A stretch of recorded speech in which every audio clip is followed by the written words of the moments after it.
Outwork the Pain, a speech in the style of Elon Musk walks on stage. No frills, no small talk. Let me just get to the point. Pain is non-negotiable, but what you do with it, that's entirely up to you. People talk about balance, comfort, and ease like they're goals. They're not. They're byproducts sometimes if you're lucky. But the goal, the real goal, it's building something that matters, and that doesn't happen without pain. When you're building a company from scratch, you will bleed. Psychologically, physically, socially, sleep will become optional, sanity will waver. People you love may not understand what you're doing. Hell, you might not even understand it some nights, but you keep going. Because you're not doing this to be comfortable. You're doing this because something in you won't shut up. Some part of your brain keeps asking, why not? Why can't we do it better? Why shouldn't it exist? That question will keep you awake. And if you're serious, truly serious, you'll realize that the only real answer is work. Obsessive, relentless, uncomfortable work. Not 40 hours, not 60, sometimes not even 80. You'll have to push harder than anyone around you, not because it's cool, but because you've decided that quitting is not an option. People will call you crazy. Sometimes you will be, but the pain, it's fuel. The market doesn't care how you feel. Physics doesn't care about your feelings. Software bugs don't care about your stress levels. Customers don't care about your excuses. The only thing that matters is whether or not you built it, whether or not it works. So yes, the pain is real, but if you outwork it out, think it out, last it, you change reality, you bend it, you make something exist that didn't before, and that is the most human thing we can do. So if it hurts, good. That means you're doing something that matters. Just outwork it. Pain is the price of building something that matters. It's the silent toll collected every time you make a choice that most people won't or can't. The moment you decide to pursue something that doesn't yet exist, whether it's a product, a system, or a vision, you're signing up for discomfort. You're choosing to leave the known world of safety and trade it for ambiguity, complexity, and failure. Not once, over and over again. People romanticize the journey, but the raw truth is that building something meaningful is more pain than glory, especially in the beginning. You will lose things, time, friends, sleep. You'll burn through your own sense of certainty. There will be days when you question if the work is worth it, and nights where the only honest answer feels like no. But that's the part most people misunderstand. It has to hurt. Pain is not the signal to stop, it's the proof that you're in the right territory. It's the evidence that you're pushing into territory others avoid. Everything around you that matters, cars, phones, rockets, medicine, code, infrastructure, was built by people who endured an unnatural amount of mental and emotional weight. They pushed through skepticism, technical impossibilities, market pressure, and their own limitations.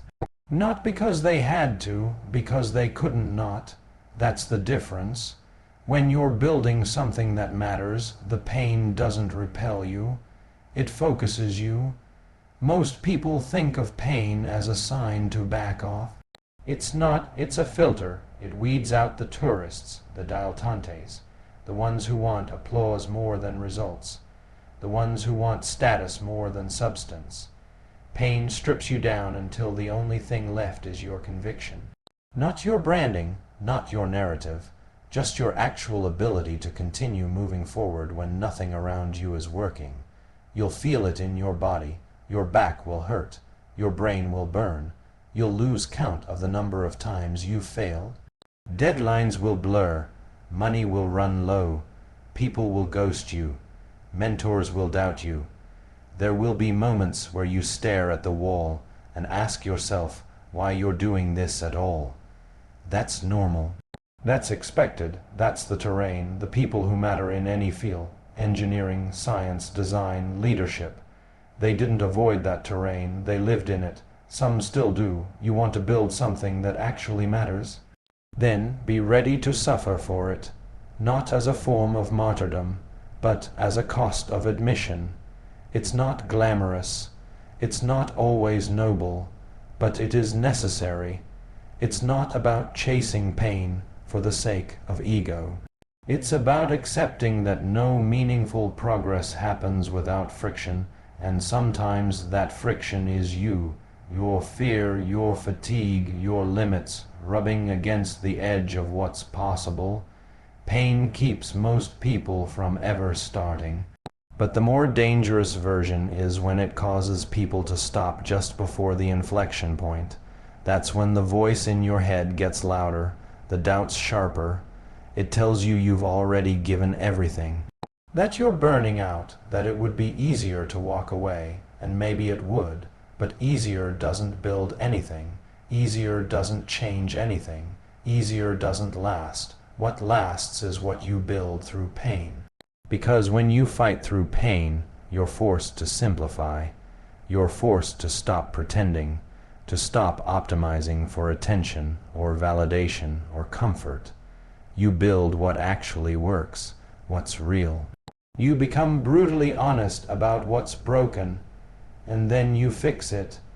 That mindset doesn't come from reading books or watching motivational clips. It comes from pressure, from reality pushing back, from failure forcing your hand. There's no manual for how to push through that.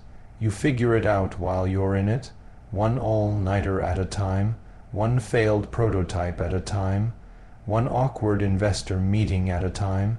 The pain compounds, but so does the clarity. The longer you stay in it, the more you realize that pain itself can be an ally. It becomes a tool, something you can use, something that sharpens you.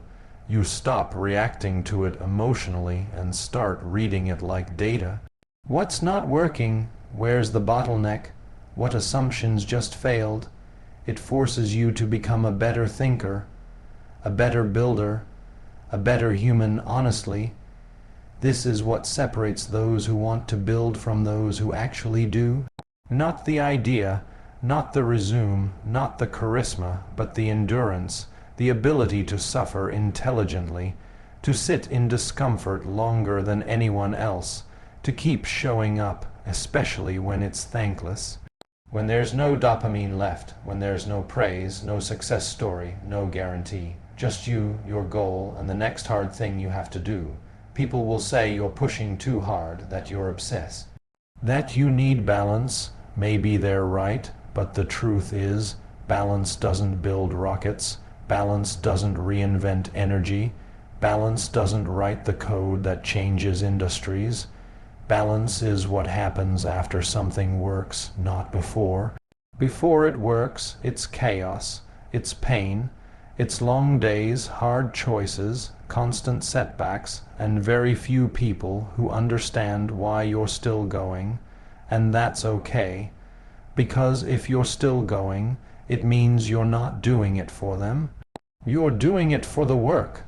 You're doing it because you believe in what you're building more than you care about how it makes you feel in the moment.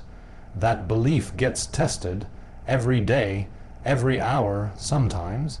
But belief only becomes powerful when it's proven under stress. Anyone can be excited when things are easy.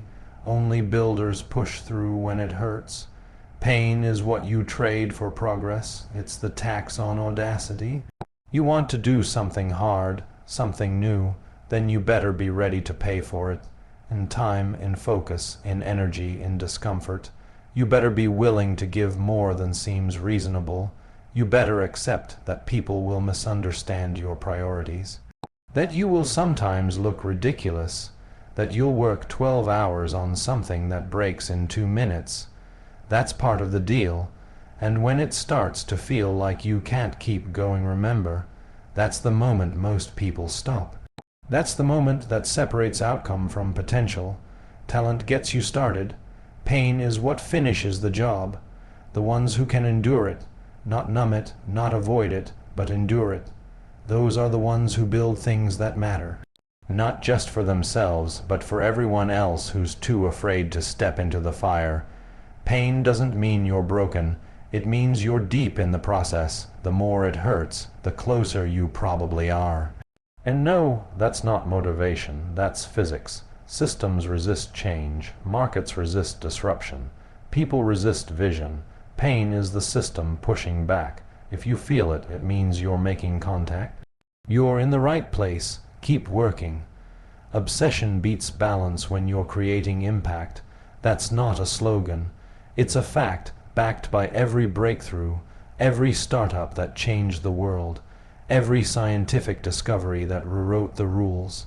The people behind those moments weren't balanced. They weren't checking out at 5 p.m. or spending equal time on 10 different interests. They were consumed, fully, completely, and that's why it worked. Balance is a luxury. Obsession is a necessity, at least when you're trying to do something hard, something new, something that most people don't even think is possible. You don't stumble your way into progress. You fight for it, you sacrifice for it, you bend your life around it, not because you want to, but because there's no other way. If it was possible to build something that matters without obsession, more people would do it. But most don't, because obsession costs something, and most people aren't willing to pay. Obsession isn't glamorous. It's not the curated version people like to post. It's ugly. It's messy. It looks like turning down plans, skipping weekends, missing holidays. It looks like tunnel vision, like staying up while the rest of the world sleeps, like replaying the same problem in your head 100 times until something finally clicks. It looks like pouring your entire mind into one mission, even when nothing's working. Especially when nothing's working, that kind of focus is uncomfortable for you and for the people around you. People will say you're out of balance, that you're too intense, that you're addicted to your work. Maybe, but intensity is the only way to crack hard problems. You can't casually solve global energy. You can't time your way to spaceflight. You can't balance your way through 10 0 lines of code that all need to work perfectly by next week.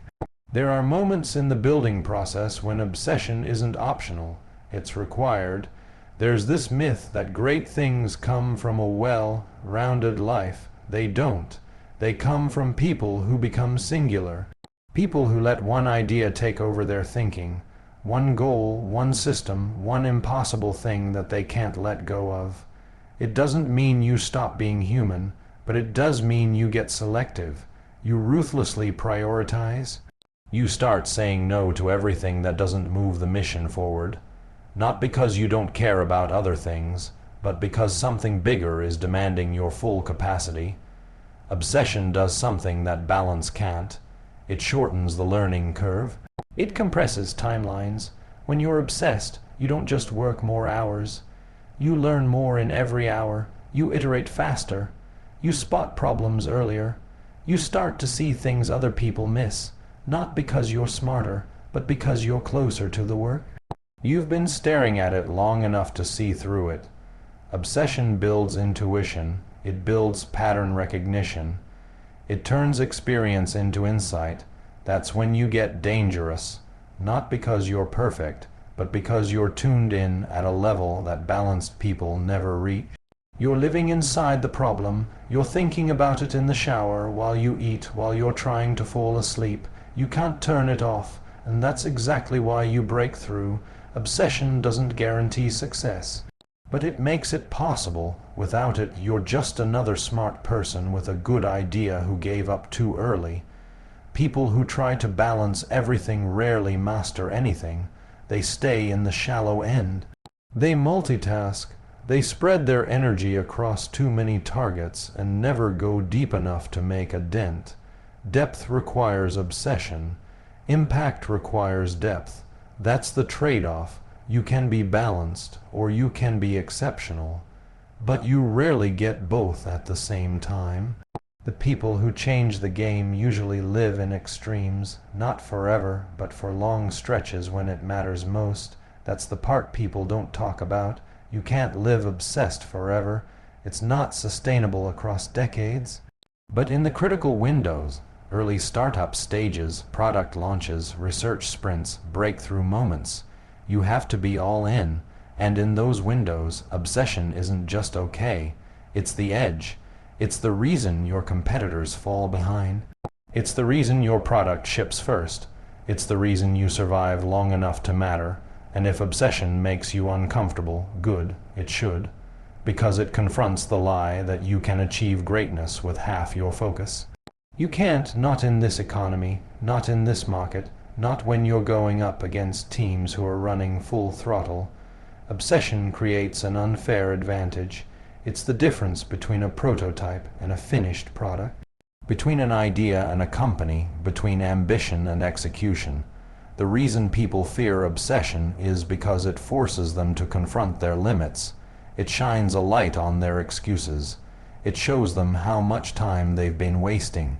It demands sacrifice, and that's where most people flinch.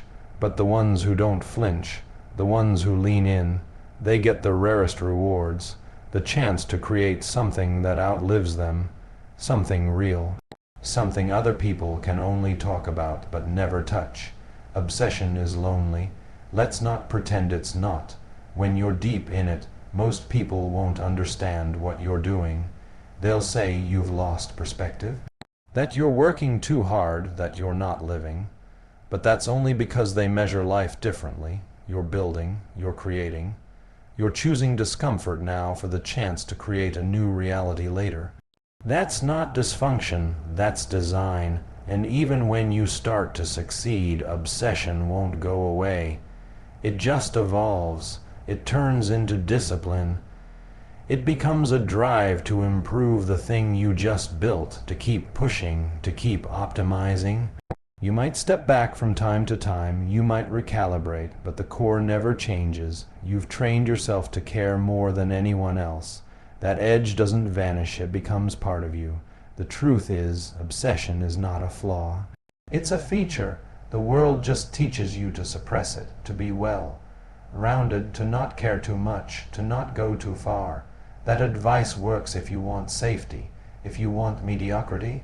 But if you want to create impact, real, tangible, market-shifting, world-changing impact, you can't live by average rules. You can't optimize for comfort. You have to pick a target and lock on. That's how breakthroughs happen. That's how new ideas survive. Someone somewhere becomes so obsessed with a single problem that they're willing to rearrange their entire life around solving it. Not just for a day or a week, but for as long as it takes. That's the level it takes. That's the bar. Obsession beats balance. Not because balance is bad, but because impact doesn't happen in neutral. It happens in overdrive. Reality doesn't care. Only results do. That's one of the hardest lessons anyone trying to build something meaningful has to learn. You can work hard, you can mean well, you can have a compelling story, and still, none of that guarantees anything. The only thing that moves the world forward, the only thing that matters in the end, is what you actually produce. Not your intentions, not your hours, not your effort, just the outcome. This is where most people struggle. They believe effort should equal reward, that if you try hard enough, something good should happen. But reality doesn't operate like that. It's not fair, it's not emotional. It doesn't care how long you stayed up working, or how passionate you are about your idea, or how badly you want something to succeed. It responds to results. It's binary. Did it work or didn't it?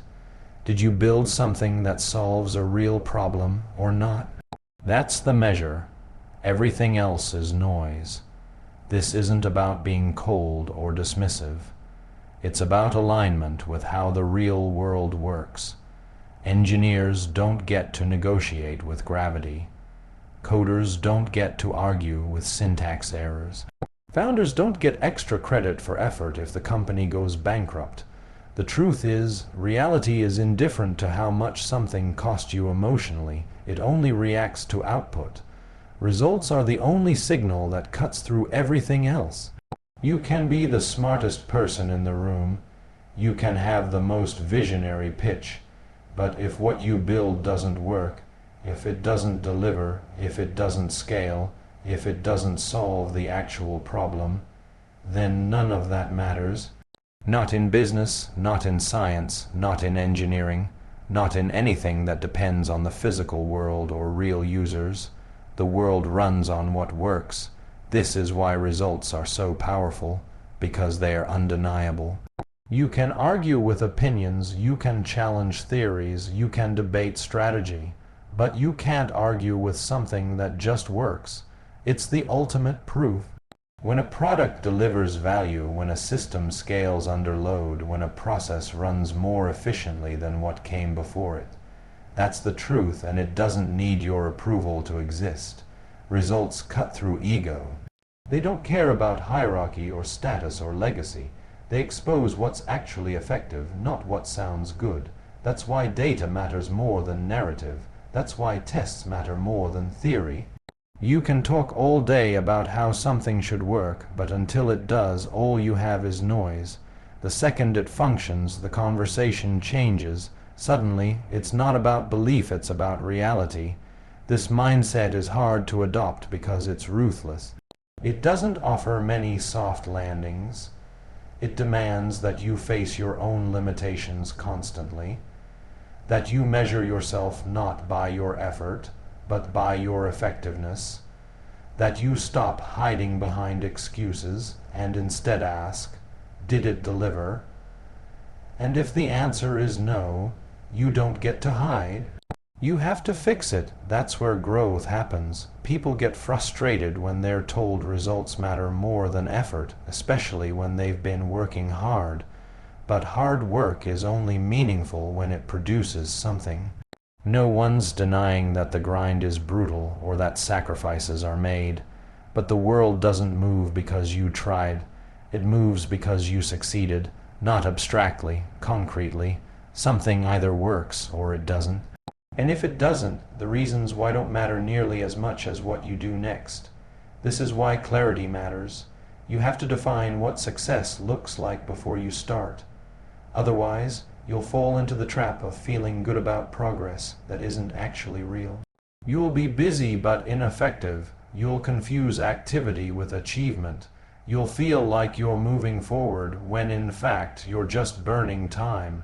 Defining results clearly, objectively, is the only way to stay honest with yourself. If you build software, it either runs or it crashes. If you launch a business, it either generates revenue or it burns cash. If you're managing a team, they're either delivering or they're not. These aren't moral judgments, they're feedback. Data points, reality checking in. You can ignore it, you can rationalize it, but eventually reality wins. It always does. Every time. That's why iteration matters more than inspiration. Because what you build won't work the first time. Or the second, and that's fine as long as you're learning, as long as you're adapting, as long as the feedback from the real world is pushing you to make changes that lead to results. That loop. Build, test, break, learn, rebuild is how everything that actually works gets made. Not through perfection, not through dreams, but through relentless improvement. People waste years chasing validation, trying to make their story sound good, their brand look polished, their pitch feel exciting. But all of that falls apart if the product doesn't work. The best story in the world won't save something that fails when people use it. And the best pitch won't change the fact that a feature crashes under real load. That's the difference between perception and performance. One is fragile, the other is undeniable. This is what separates builders from talkers. Builders care about results because they live in systems where nothing else matters. If the rocket doesn't launch, all your effort is wasted. If the AI model doesn't return accurate outputs, no one cares how many hours you trained it. If the hardware can't scale, the customer won't care how innovative your design was. What matters is performance, output, results, and the irony is, once you shift your mindset to care only about results, everything else starts to improve. Your focus sharpens, your priorities shift. You stop wasting time on optics and start investing in substance. You move faster because you know exactly what you're optimizing for. You make better decisions because every choice gets filtered through the lens of will this actually work. This doesn't mean you stop caring about people or purpose or values. It means those things are expressed through the results you deliver, not just the words you say. If you want to help people, build something that works. If you want to change the system, produce a better alternative. Results are the most honest form of value. They require no spin, no explanation. They speak for themselves. You don't get to vote on how the world works. You either align with it or you don't. You either produce something real or you don't. And the hard part is, reality doesn't owe you anything. It doesn't reward intentions. It doesn't hand out points for style. It rewards execution. It rewards systems that work, teams that deliver, leaders who adapt. Products that solve problems. That's the scoreboard. Whether you like the rules or not, they don't change. And once you start to live in that mindset, everything gets simpler. Not easier, but simpler. You stop justifying things that don't perform. You stop pretending that effort is enough. You become intolerant of fluff. You build leaner. You move faster. You start measuring things that matter. And that mindset, rigid, honest, results-driven, is the foundation of real progress. Outworking the pain is how you reshape the world. It's a fundamental truth that the people who change history, who push humanity forward, are not the ones who wait for conditions to be perfect or for pain to disappear. They are the ones who lean into it, who stare down hardship and fatigue and keep moving when everyone else slows. Pain is inevitable on any path worth taking, but it's not the end point. It's the starting line. Pain is often seen as a barrier, something to avoid, something to escape. But outworking the pain means flipping that script. It means accepting pain as a companion, as an indicator that you're truly pushing the boundaries of what's possible. It's what separates those who dream from those who deliver. The difference isn't talent or luck, it's endurance. It's the willingness to endure more than anyone else, to work harder, longer, smarter, even when your body and mind are screaming for rest. The reason this matters so much is because transformation, real world altering transformation, is difficult. It's rarely clean or simple. It's messy, chaotic, full of setbacks and dead ends, and pain is woven into that process. Every invention, every breakthrough, every shift in the status quo involves struggle. People don't often see the endless nights, the repeated failures, the sacrifices behind the headlines and the products. But those are the moments that matter most. They're the crucibles where innovation is forged. When you outwork the pain, you develop a resilience that can't be taught in classrooms or found in textbooks. It's a muscle built through relentless pressure. The more you push through discomfort, the more you expand your capacity. You become someone who can handle challenges that would break others. That's not just endurance. It's a competitive advantage in any high-stakes environment. The person or team that outlasts everyone else is the one that wins. This isn't about glorifying suffering for its own sake. It's not a call to reckless self-sacrifice or burnout. It's a recognition that pain is a natural part of growth, and that growth requires effort beyond what's comfortable. Outworking the pain means being strategic about your endurance. It means knowing when to push, when to rest, and how to maintain your focus on the goal despite everything else.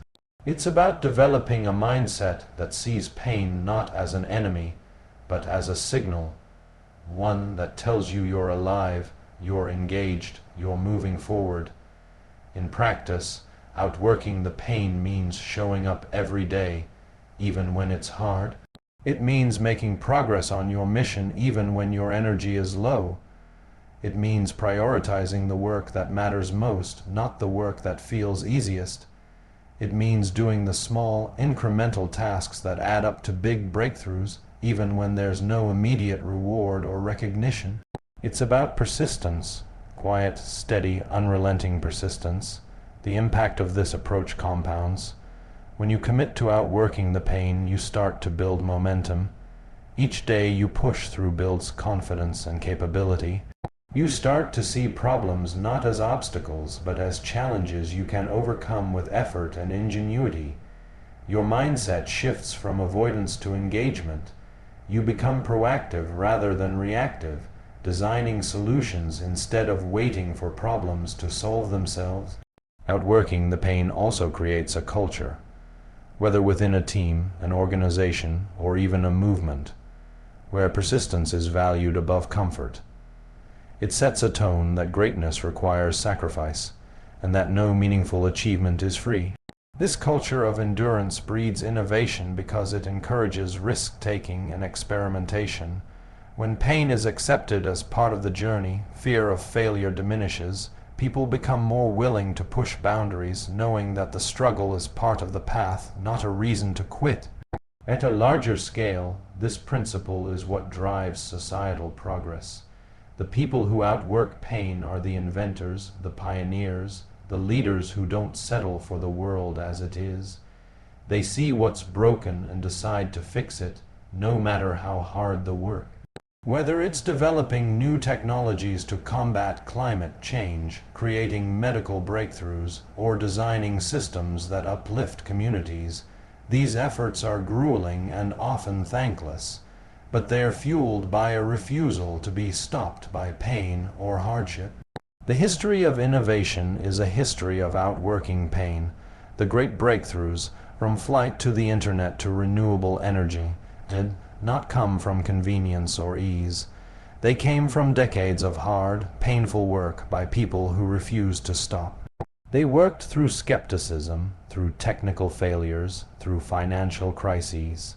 They endured personal hardships and professional setbacks, but because they outworked the pain, they reshaped the world. This isn't just about individual heroism. It's about how systems evolve. When enough people commit to pushing through pain collectively, the ripple effects are enormous. Entire industries transform, communities grow stronger, and new possibilities emerge. The willingness to endure hardship becomes a driver of progress. It turns impossible ideas into realities. It turns visions into products and dreams into movements. Outworking the pain also teaches humility and perspective. It forces you to confront your own limits and weaknesses and to find ways to work around them. It cultivates patience because transformation takes time. It reminds you that progress is rarely linear, that setbacks are part of the process, not signals to quit. This perspective is critical because without it, the weight of pain can feel overwhelming and endless. To outwork the pain, you have to develop habits and systems that support sustained effort. This might mean structuring your day to maximize focus during your peak energy hours. It might mean building a support network that can help carry you through difficult moments. It might mean learning to manage stress and recover efficiently. Endurance isn't just about brute force, it's about smart strategies that let you stay in the fight longer and stronger. There's also a mental component.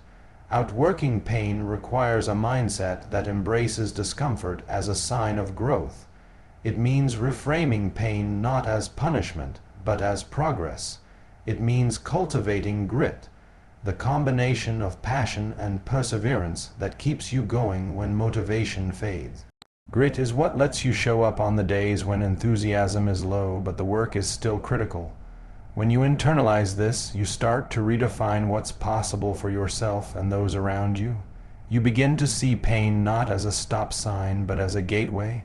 The more you outwork it, the more you expand your limits. The more you push through, the more you build strength, physical, mental, emotional. That empowers you to tackle even greater challenges. This cycle of growth through pain is how leaders are made, how industries are disrupted, and how history is written.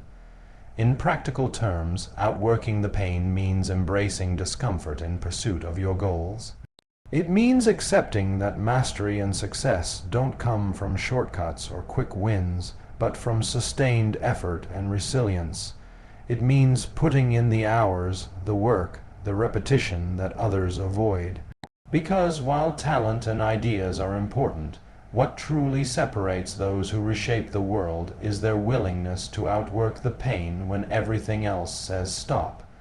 This willingness doesn't come naturally for everyone. It's a choice. It's a discipline. It's a commitment to a vision that's bigger than momentary suffering, and that commitment over time becomes unstoppable. It turns obstacles into opportunities. It transforms struggle into strength. It's how the impossible becomes inevitable.